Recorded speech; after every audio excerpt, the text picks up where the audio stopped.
I'm Melissa Dunham, and I farm at Grinnell Heritage Farm with my husband Andrew here, and yeah.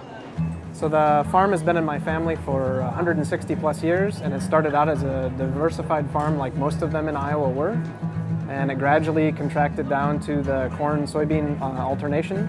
And then I was given the opportunity to come and farm, and we've diversified again. And so on 80 acres, we get all of our family's income off of those 80 acres, mostly selling organic produce.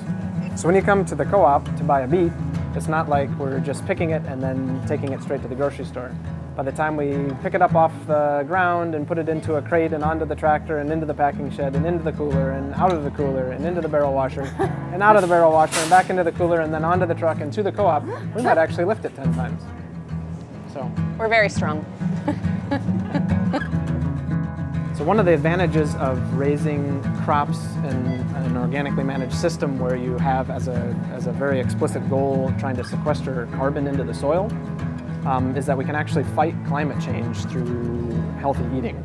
For every 1% you increase your soil organic carbon, you're sequestering about 20,000 pounds of CO2. And we have millions of acres of farmland that we could be doing this on.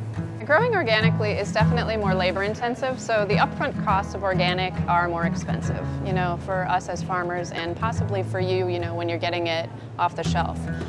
What people don't recognize are the long-term costs, not only to the environment, but people's health when we're not eating food that's sustainably grown or organically grown. One of the biggest challenges that we see facing agriculture currently is chemical spray drift, which I like to call chemical trespass, in that you're applying chemical to a farm, maybe a neighboring farm, and the wind comes up and blows that over, say, my farm and kills my crops. When we had chemical drift on our farm, we had to cordon off that area, and it became a non-organic field, and it was managed as such for another 3-year transition period before we could bring it back into organic management. This is something that we really need people to reach out to their state legislators, and on a national level, we really need to push for stronger control of chemical trespass.